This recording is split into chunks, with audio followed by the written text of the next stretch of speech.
بسم اللہ الرحمن الرحیم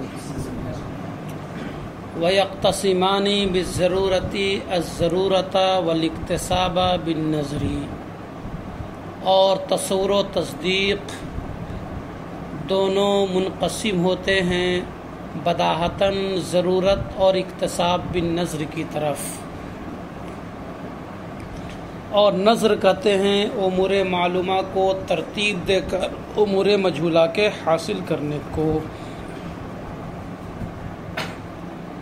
یعنی بتایا کہ علم کی تو اولاً دو قسمیں ہیں، تصور اور تصدیق، اور تصور و تصدیق میں سے بھی ہر ایک کی پھر دو قسمیں ہیں، ضروری جس کو بدیہی بھی کہا جاتا ہے، اور کسبی جس کو نظری بھی کہا جاتا ہے۔ ضروری اور نظری یا بدیہی اور کسبی، سمجھا نا؟ اور چونکہ نظر کی بات بیچ میں آئی تھی اس لیے پھر نظر کی تعریف کر دی، ملاحظۃ المعقول لتحصیل المجہول۔ اب اس تعریف پر جو ہے سیر حاصل گفتگو اس کی شرح میں ہوگی۔ سر دست یقتسمان کو لے کر جو بحث انہوں نے کی ہے وہ ذکر کی جاتی ہے۔ کہتے ہیں الاقتسام بمعنی القسمتی، بمعنی اخذ القسمتی، اقتسام تقسیم کے لینے کے معنی میں ہے، جیسا کہ لغت کی کتاب اساس میں ہے۔ اساس میں جو ہے اقتسام کا معنی اخذ القسمت کے لیا ہے، تو اس کا مطلب یہ ہوا کہ تصور و تصدیق دونوں حصہ لیتے ہیں، قسم لیتے ہیں، کس سے؟ ضرورت سے اور اکتساب بالنظر سے۔ ضرورت سے حصہ لے کر ضروری کہلاتا ہے، اور اکتساب بالنظر سے حصہ لے کر کسبی کہلاتا ہے۔ تصور و تصدیق میں سے دونوں۔ اب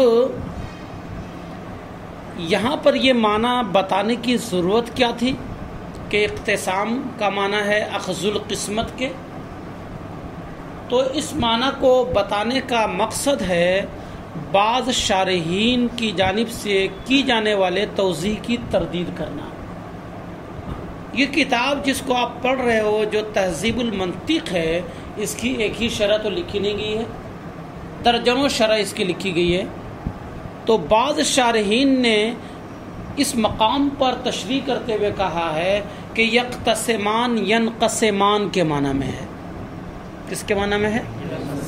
ینقسمان کے معنی میں ہے، اور ینقسمان کے معنی میں لینے کی وجہ وہ یہ بتاتے ہیں کہ یقتسمان کا معنی ہوتا ہے تقسیم کرنا۔ یقتسمان یہ کیا ہے؟ اقتسام باب افتعال سے فعل مضارع کے تثنیہ کا صیغہ ہے، اور یقتسمان کا معنی ہوتا ہے تصور و تصدیق دونوں کا تقسیم کرنا، چونکہ ضمیر ادھر لوٹتی ہے، تو مطلب یہ ہے کہ تصور و تصدیق دونوں تقسیم کرتے ہیں، کس کو؟ ضرورت کو اور اکتساب کو۔ یہاں پر ماتن کا مقصد ہے کیا؟ تصور اور تصدیق کی قسم بیان کرنا۔ کیا؟ تصور و تصدیق کی قسم بیان کرنا کہ تصور و تصدیق کی پھر دو قسمیں ہیں، بدیہی اور نظری۔ لیکن اقتسام کا معنی بعض شارحین کہتے ہیں کہ اگر اقتسام کا اصلی معنی لیا جائے تو اقتسام کا معنی ہوتا ہے تقسیم کرنا، تو اب معنی یہ ہو جائے گا کہ تصور و تصدیق دونوں تقسیم کرتے ہیں، یہ ہوگا کہ نہیں؟ بداہتاً تقسیم کرتے ہیں، یعنی بالکل یہ بات ظاہر و باہر ہے کہ تصور و تصدیق دونوں تقسیم کرتے ہیں، کس کی طرف؟ ضرورت کی طرف اور اکتساب کی طرف، یعنی تقسیم کرتے ہیں، ضروری بناتے ہیں، تقسیم کر کے کسبی بناتے ہیں، یہ ہوا نا؟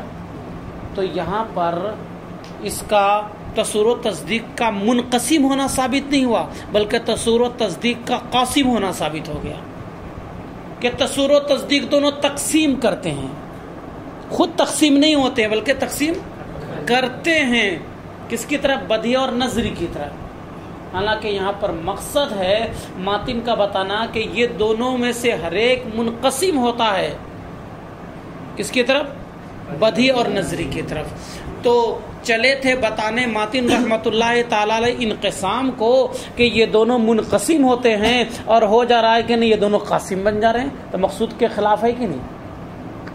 اس لیے کہتے ہیں کہ یہاں پر اختصام اپنے حقیقی معنی میں نہیں ہے، بلکہ اختصام انقسام کے معنی میں ہے، اور یہاں پر جو انقسام کے معنی میں ہے تو مطلب یہ ہے کہ ہما ینقسمان، یعنی تصور و تصدیق دونوں منقسم ہوتے ہیں، بالضرورت بداہتاً الضرورت والاکتساب، اور ضرورت اور الاکتساب جو ہے وہ یہ کہتے ہیں کہ یہاں پر منصوب بنزل خافض ہے۔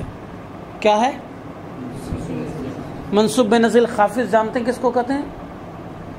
منصوب بنزل خافض کہا جاتا ہے کہ جر دینے والے کسی لفظ کو ہٹا دیا جائے اور ہٹا کر کے اس لفظ کو جو کہ مجرور بن رہا تھا نصب پڑھا جائے، اسی کو کہتے ہیں منصوب بنزل خافض۔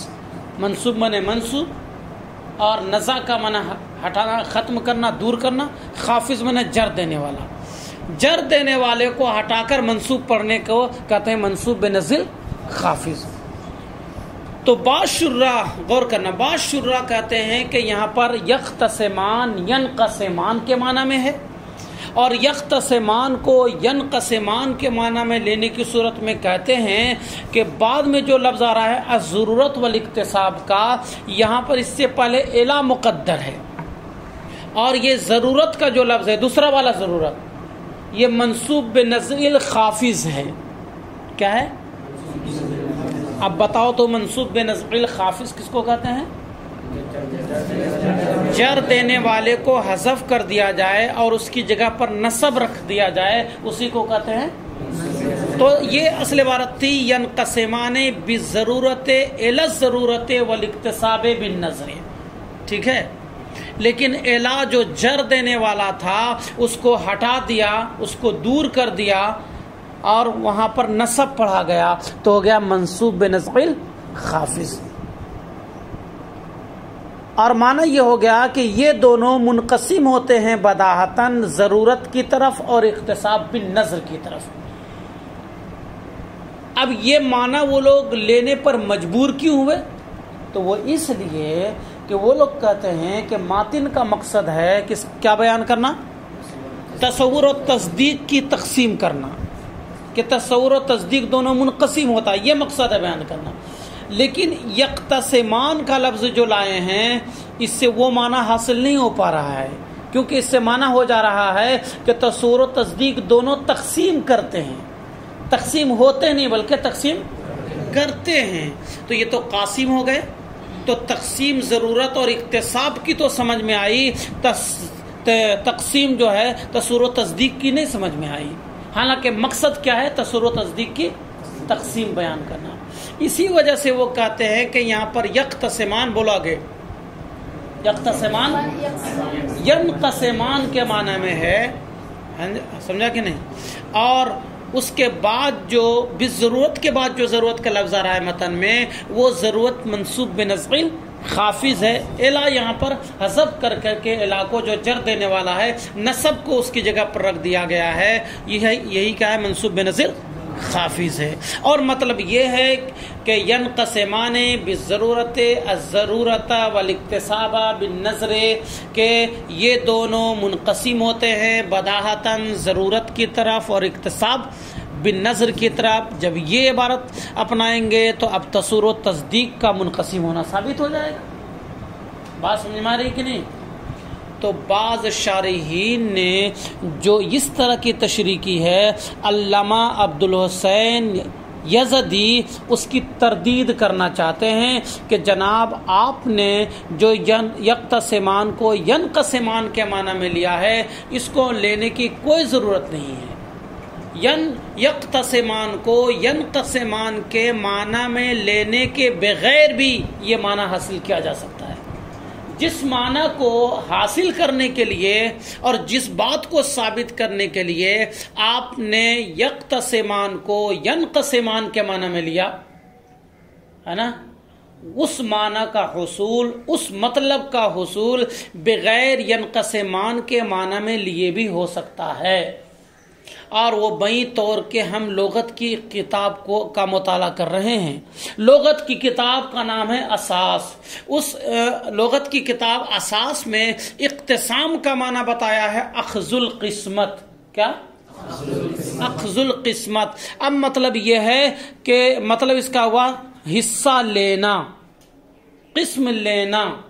تو یقتسمان کا معنی یہ ہو گیا کہ تصور و تصدیق دونوں حصہ لیتے ہیں بداہتاً. کس سے؟ ضرورت سے. اور اقتصاب بالنظر سے. ضرورت سے حصہ لے کر ضروری کہلاتے ہیں، جس کو بلفظ دیگر بدہی بھی کہتے ہیں. اور اقتصاب سے حصہ لے کر کسبی کہلاتے ہیں، جس کو بلفظ دیگر نظری بھی کہا جاتا ہے. اب یہاں پر تصور و تصدیق کی تقسیم ہوئی کہ نہیں ہوئی؟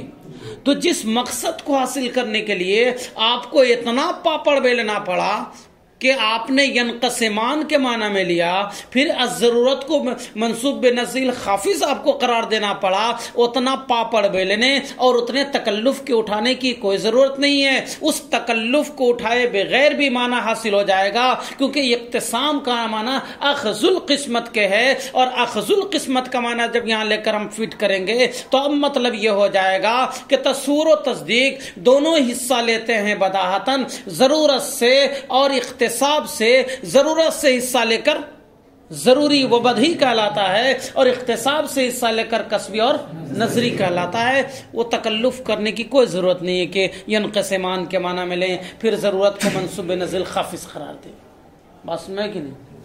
اسی تردید کو بیان کرنے کے لیے یہ تشریح پیش کی ہے شارح نے. اپنے دہی کو کون کھٹا کہتا ہے؟ دوسرے شارح نے جو تشریح کی تھی اس تشریح کی تردید کر رہے ہیں. کہتے ہیں یقتسمان کو ینقسمان کے معنی میں لینے کی کوئی ضرورت نہیں ہے، کیونکہ اس یقتسمان کو ینقسمان کے معنی میں لیے بغیر بھی اور منصوب نزل خافض کا تکلف اٹھائے بغیر بھی اس معنی کا حصول ہو جاتا ہے. بس سمجھ رہی کہ نہیں؟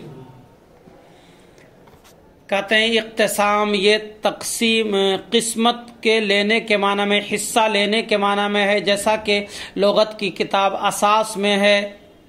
تو اب مطلب اس کا یہ ہے کہ تصور و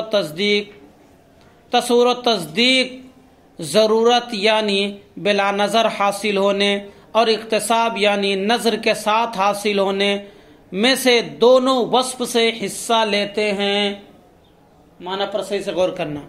ایک طرف سے پھر معنی کرتا ہوں. تصور و تصدیق حصہ لیتے ہیں کلم من وصفی ضرورت، ضرورت اور اقتصاب دونوں وصف میں سے ہر ایک سے. اب ضرورت کا معنی بیچ میں واضح کر دیا ہے. ضرورت یعنی بغلا نظر و فکر کے حاصل ہونے سے اور نظر و فکر کے ساتھ حاصل ہونے سے دونوں وصف سے حصہ لیتے ہیں. اب پھر سے ایک مرتبہ معنی میں سمیٹ کر کرتا ہوں. یعنی تصور و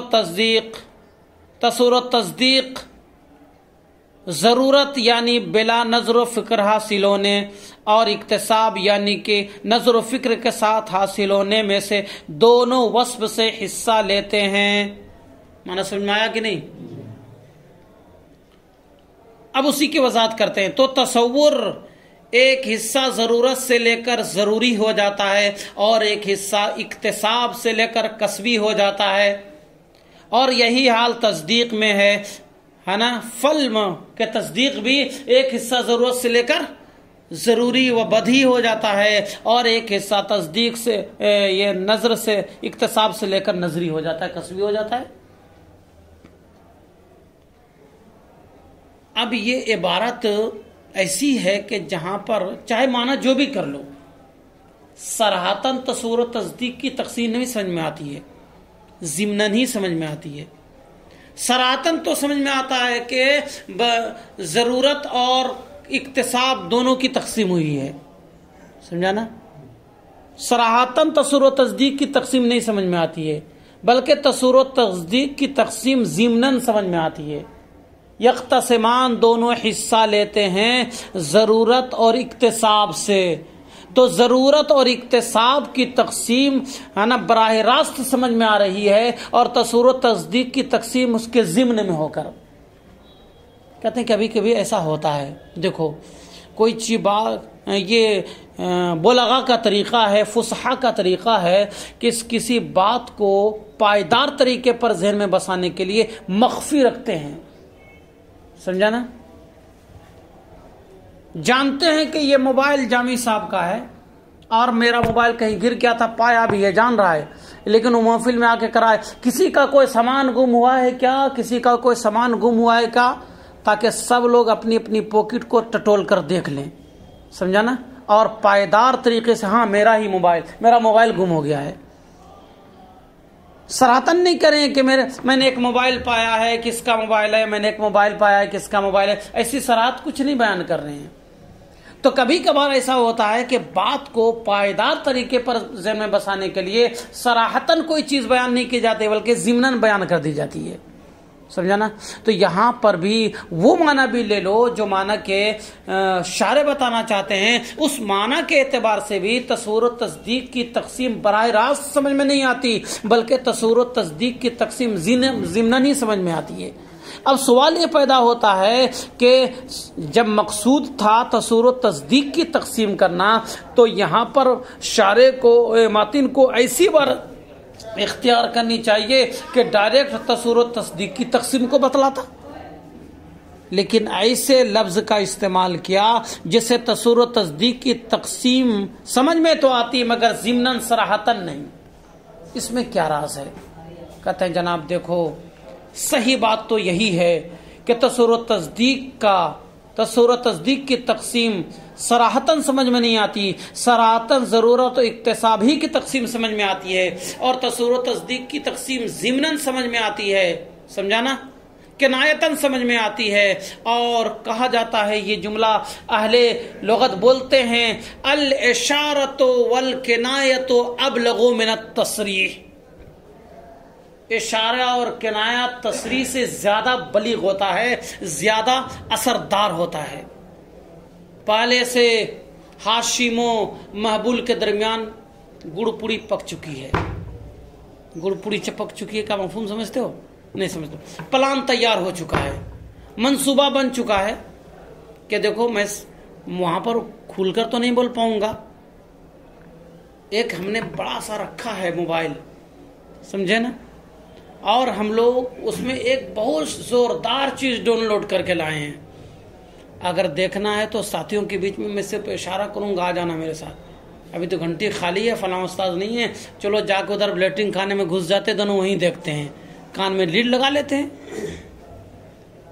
اب وہاں پہ اگر وہ آ کر کہے کہ جناب ہاشم بھائی، ارے وہی یار، چلو جو بولے تھے دیکھنے کی بات، چلو دیکھنے کے لیے چلتے ہیں، تو بتاؤ کہ یہ صراحتاً بولنا کیا مناسب ہوگا؟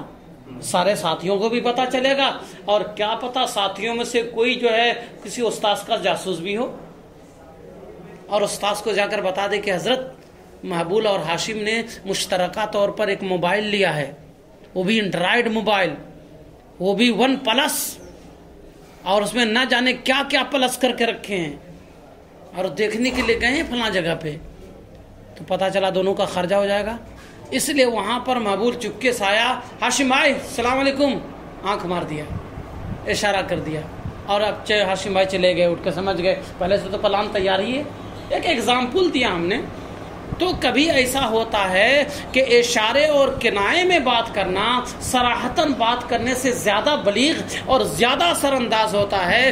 یہاں پر بھی ماتن رحمۃ اللہ تعالی علیہ نے یقتسمان کا لفظ استعمال فرمایا، جس سے تصور و تصدیق کی صراحتاً تقسیم تو نہیں ہوتی، ضمناً ہی تقسیم ہوتی ہے، اور اشارے کنائے سے یہ بات ثابت ہوتی ہے۔ مگر اشارے کنائے سے کبھی کوئی بات جب ثابت ہوتی ہے تو وہ صراحتاً بیان کرنے سے زیادہ بلیغ ہوتی ہے، زیادہ اثر انداز ہوتی ہے۔ اسی لیے ماتن رحمۃ اللہ تعالی علیہ نے ایسا لفظ منتخب فرمایا جس سے کہ صراحتاً نہ صحیح ضمناً تصور و تصدیق کی تقسیم سمجھ میں آتی ہے۔ بات سمجھ میں آ رہی ہے؟ اسی بات کو کہتے ہیں فالمذکور فی ھذہ العبارۃ صریحاً، تو صراحتاً اس عبارت میں ضرورت اور اقتصاب کا منقسم ہونا ہے، اور تصور و تصدیق میں سے ہر ایک کا ضروری اور کسبی کی طرف منقسم ہونا یہ ضمناً اور کنایتاً سمجھا جاتا ہے. وہی ابلغ و حسن من السری، اور یہ سری سے زیادہ بلیغ اور زیادہ خوبصورت ہوتا ہے. سمجھا نا؟ اور اس خوبصورتی کا اندازہ لگانا ہو تو محبول اور ہاشم سے جا کر پوچھ لینا بعد میں. سمجھا نا؟ اس لیے یہاں ماتن رحمۃ اللہ تعالیٰ نے صراحتاً نہیں ضمناً تقسیم کی ہے، لیکن ہے تصور و تصدیق میں سے ہر ایک کی دو قسم، بدہی اور نظری. تمام تصورات بدہی بھی نہیں، تمام تصدیقات بھی بدہی نہیں، تمام تصورات بھی نظری نہیں، تمام تصدیقات بھی نظری نہیں. ایسا نہیں ہو سکتا کہ تمام تصورات بدہی ہو جائیں، تمام تصدیقات نظری ہو جائیں، یا تمام تصورات و تصدیقات بدہی ہو جائیں، یا تمام تصورات و تصدیقات نظری ہو جائیں. ایسا نہیں ہو سکتا. کیوں نہیں ہو سکتا؟ تمام تصورات و تصدیقات بدہی نہیں ہو سکتے، کیونکہ تمام تصورات و تصدیقات اگر بدہی ہو جاتے تو ہمیں ہمارے سامنے کسی چیز کا حصول مشکل نہ ہوتا، لیکن بہت ساری چیز کا حصول مشکل ہے کہ نہیں؟ اور تمام تصورات و تصدیقات نظری بھی نہیں ہو سکتے، کیونکہ اگر تمام تصورات و تصدیقات نظری ہو جائے تو نظر کس کو کہتے ہیں؟ جلدی سے بول دو. جس کو غور و فکر سے حاصل کیا جائے. اب یہ مان لیا جائے کہ یہ سارے جو ہے نا 44 یا 40 جماعت ثالثہ کے طلبہ ہر ایک نظری ہیں، تو یہ نظری ہے شاید. اب نظری کو حاصل کرنے کے لیے غور و فکر کرنی پڑے گی، کسی اور علم کا سہارا لینا پڑے گا، اور وہ علم کو بھی تو ہم نے نظری مان لیا. اس کی بارگاہ میں آیا، کیا نام تمہارا؟ محبوب عالم. تو اسی کا نمبر میرے پاس سیو ہے، اور ہم نے اس کو لگایا، تم کو سمجھ رہا ہوں کہ تم کو لگایا. بہرحال محبوب عالم کے پاس آیا کہ چلو اس کے ذریعے سے اس کو حاصل کریں گے، کیونکہ یہ تو نظری ہے. اب محبوب خود نظری ہے، کیونکہ سب علوم کو تو ہم نے نظری مانا ہے نا. علوم کی جو تصور و تصدیقات ہم نے قسمیں نکالی ہیں، تمام قسموں کو ہم نے نظری مان لیا ہے، تو یہ بھی نظری ٹھہرا. اب نظری یہ خود ہے تو پہلے اس کو حاصل کریں گے تبھی تو وہ کسی کو حاصل کرائے گا.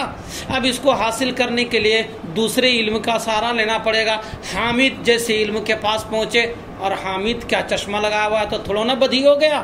ہم نے تو پہلے ہی مان لیا کہ تمام علوم نظری ہیں، تو یہ بھی نظری ہے. اب یہ سلسلہ غیر نہایت تک جائے گا تو کیا ہو جائے گا؟ تسلسل لازم آئے گا. اور اگر لوٹ کر آئے گا تو دور لازم آئے گا، اور دور اور تسلسل دونوں باطل ہے. جس کی وجہ سے باطل لازم آئے وہ خود باطل ہے. لہذا تمام علوم کا نظری ہونا باطل ہے. اور تمام تصورات و تصدیقات بدہی بھی نہیں ہو سکتے، کیونکہ بہت سارے تصورات کو حاصل کرنے کے لیے ہم کو نظر و فکر کی ضرورت پڑتی ہے. وہی تصور لے لو نا، مرچی والا تصور ہے نا، اس کو حاصل کرنے کے لیے ہم کو نظر و فکر کی ضرورت پڑی تھی کہ نہیں پڑی تھی؟ اس کی تفصیل ابھی اور آیا چاہتی ہے، انشاءاللہ بتایا جائے گی.